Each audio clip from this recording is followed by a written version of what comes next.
Hello friends, welcome to CookingHarini. நம்ம cook ரூம்ல எல்லாத்துக்கும் ரொம்பவே ஃபேவரட்டான ஒரு ஸ்ட்ரீட் ஃபுட் தான் பார்க்க போறோம். Veg noodles. இது ரொம்பவே சூப்பரா கடையில கிடைக்கிற மாதிரியே இன்னைக்கு வீட்ல ரொம்ப சிம்பிளா குயிக்கா செய்ய போறோம். சோ வாங்க இந்த டேஸ்டியான நூடுல்ஸை எப்படி செய்யணும்ங்கறத பார்க்கலாம். இப்போ ஒரு பாத்திரத்துல தண்ணி கொதிக்க வச்சிருக்கேன். இதுல நூடுல்ஸ்க்கு தேவையான அளவு உப்பு சேர்த்துக்கலாம்.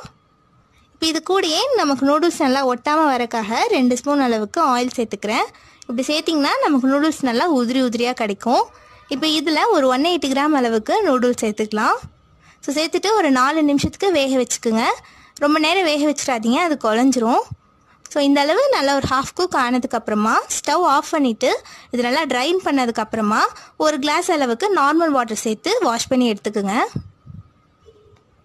இப்போ இது நல்லா வாஷ் பண்ணி எடுத்தாச்சு. இதுக்கு மேலே ஒரு ஸ்பூன் அளவுக்கு ஆயில் சேர்த்துட்டு நல்லா கலந்து விட்டுருங்க. இந்த மாதிரி சேர்த்தோம்னா நமக்கு இன்னுமே நூடுல்ஸ் நல்லா உதிரியாக இருக்கும். இப்போ இது இருக்கட்டும். இப்போ ஒரு கடாயில் 2 ஸ்பூன் ஆயில் ஹீட் பண்ணியிருக்கேன். அதில் ஹாஃப் ஸ்பூன் அளவுக்கு துருவின இஞ்சியும் அது கூடயே ஹாஃப் ஸ்பூன் அளவுக்கு பூண்டும் சேர்த்துக்கலாம். சேர்த்துட்டு நல்லா வதக்கி விட்டுக்குங்க. இதுக்கு பதிலாக நீங்கள் இஞ்சி பூண்டு பேஸ்ட் கூட சேர்த்துக்கலாம். இப்போ இந்த அளவு நல்லா வதங்கினதுக்கப்புறமா இதில் நம்ம கட் பண்ணி வச்சுருக்க கேரட் 1 கப் சேர்த்துக்கலாம். சேர்த்துட்டு இது கூடயே 1 கப் அளவுக்கு முட்டைக்கோசும் சேர்த்துக்கிறேன். அதே கப்பில் 1 கப் அளவுக்கு கேப்சிகம் சேர்த்துக்கிறேன். உங்களுக்கு பிடிச்ச கலர் நீங்கள் எடுத்துக்கலாம். இது சேர்த்துட்டு நல்லா கலந்து விட்டுருங்க. ஸோ நூடுல்ஸ்க்கு இந்த மாதிரி நீளமாக கட் பண்ணிக்கோங்க, அப்போ தான் நல்லாயிருக்கும். வெஜிடபிள்ஸ்லாம் கரெக்டாக ஒரு நிமிஷத்துக்கு ஃப்ரை பண்ணி வைக்குங்க, ரொம்ப நேரம் ஃப்ரை பண்ண வேண்டாம். ஸோ இதுக்கு தேவையான அளவு உப்பு சேர்த்துட்டு ஒரு நிமிஷத்துக்கு ஃப்ரை பண்ணிக்கலாம். இப்போ வெஜிடபிள்ஸ்லாம் நல்லா ஒரு ஹாஃப் குக் ஆகியிருக்கு. இந்த அளவு தான் நம்ம வதக்கணும்.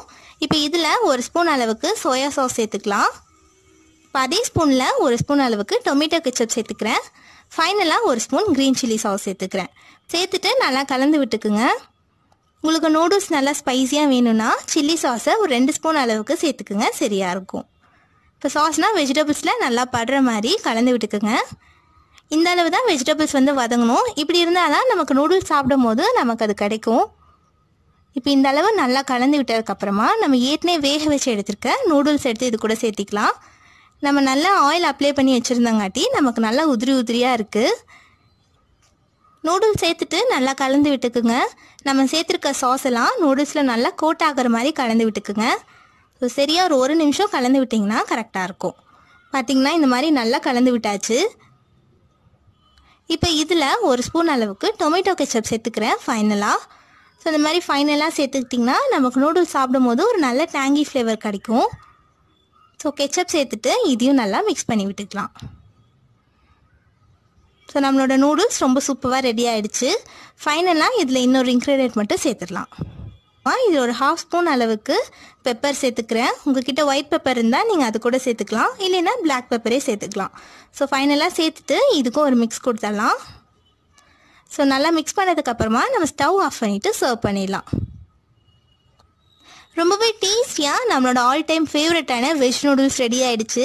இதே மாதிரி டேஸ்டியாக உங்கள் வீட்லேயும் கண்டிப்பாக ட்ரை பண்ணி பாருங்கள். ட்ரை பண்ணிவிட்டு எப்படி வந்துச்சுங்கிறத மறக்காமல் கமெண்ட் பாக்ஸில் கமெண்ட் பண்ணுங்கள். இந்த வீடியோ பிடிச்சிச்சுன்னா ஒரு லைக் கொடுங்க, உங்கள் ஃப்ரெண்ட்ஸ் கூட ஷேர் பண்ணிக்கோங்க. இதே மாதிரி நிறைய வீடியோஸ்க்கு குக்கிங் ஹரிணி சேனலை சப்ஸ்கிரைப் பண்ணிக்கோங்க. தேங்க்யூ.